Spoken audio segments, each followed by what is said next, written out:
Hello friends. तो दोस्तों, जो सुप्रीम कोर्ट का लास्ट वीक का जजमेंट आया था डॉग्स को लेके डॉग्स को लेकर कि भाई उनको सभी जगह से खाली किया जाए, उनको हटाया जाए। नगर निगम को ये ऑर्डर्स आए थे और उनको एक शेल्टर प्रोवाइड करा जाए। ठीक है फ्रेंड्स, क्योंकि सीनियर सिटीजन्स और बच्चों के लिए बहुत रिस्की हो गए हैं उनको ओपन करना। बच्चों की सेफ्टी नहीं है, सीनियर सिटीजन्स की सेफ्टी नहीं है, उन पर अटैक हो रहा है।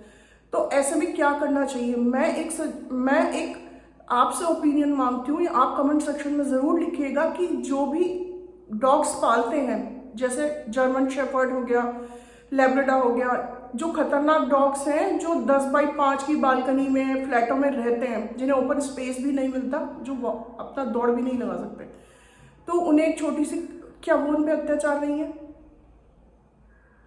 ठीक है फ्रेंड्स, अब जब हम किसी के घर जाते हैं, कई बार आपने देखा होगा गेट के बाहर लिखा होता है कुत्तों से सावधान या बीवेयर ऑफ डॉग्स। तो वो हम क्यों लिखते हैं? अगर ये इतने ही क्यूट हैं, किसी पे अटैक नहीं करते हैं, पहले हम घरों में कुत्ता क्यों पालते थे? वो इसलिए पालते थे सुरक्षा के लिए। ठीक है, लेकिन अगर आप सोचेंगे कि रक्षक ही भक्षक बन जाए तो उस कंडीशन में क्या करना चाहिए? अगर बच्चे मर रहे हैं, सीनियर सिटीजन्स घायल हो रहे हैं, बच्चे घायल हो रहे हैं, रेबीज के कारण एक 6 साल की बच्ची की डेथ हो गई है, उनके माँ बाप से पूछिए क्या स्थिति गुजरी होगी उनके ऊपर कि उनका बच्चा की डेथ हो गई है।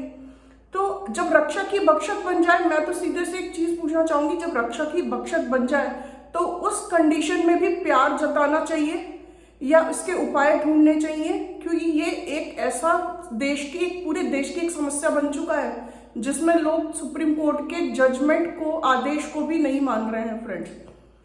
तो आप खुद ये सोचिए कि जो रक्षक ही भक्षक बन जाए, जिसे हमने अपने परिवार की सुरक्षा के लिए पाला था, रक्षा के लिए पाला था, आज उसकी क्या स्थिति हो गई है।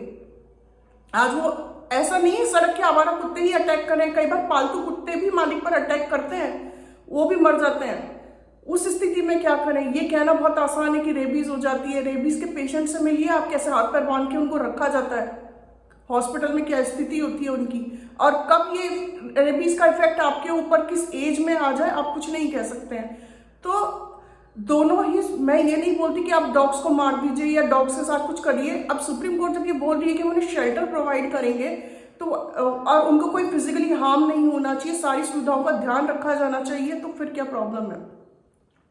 तो हमें बैलेंस करना पड़ेगा। नेचर एक बैलेंस मांगती है।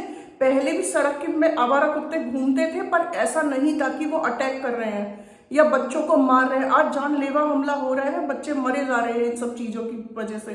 तो इसका कोई तो समाधान निकालना ही पड़ेगा ना, मिलजुल के, सरकार को भी और देशवासियों को भी। तो मेरा तो यही अनुरोध है कि आप सरकार से भी कुछ ऐसा रास्ता निकाला जाए जिससे कि उनकी भी सुरक्षा हो और हमारे बच्चे भी सुरक्षित रहें। गेटेड सोसाइटी है, वहां पर फीड ना कराए, सोसाइटी के गेट के बाहर फीड कराया जाना चाहिए ताकि बच्चे खेल सके। उनका डेवलपमेंट रुक रहा है आज इन चीजों की वजह से। और एक डर जो बचपन में उनको मिल गया डॉग्स के कारण, बड़े होके क्या वो फ्रेंडली बिहेव करेंगे? उनका डर तो जन्म से बैठ गया। तो ये सारी कोई एक समस्या नहीं है, ये बहुत सारी समस्याओं को लेकर आई है। ये चीज आज एक देश की समस्या बन चुका है फ्रेंड्स।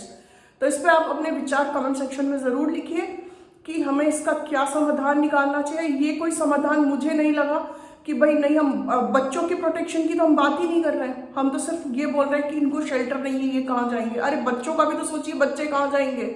हर टाइम पेरेंट्स उनके साथ रहे, ये पॉसिबल नहीं होता है। तो इसका कुछ ना कुछ तो सॉल्यूशन निकालना पड़ेगा ना। तो थैंक यू फ्रेंड्स।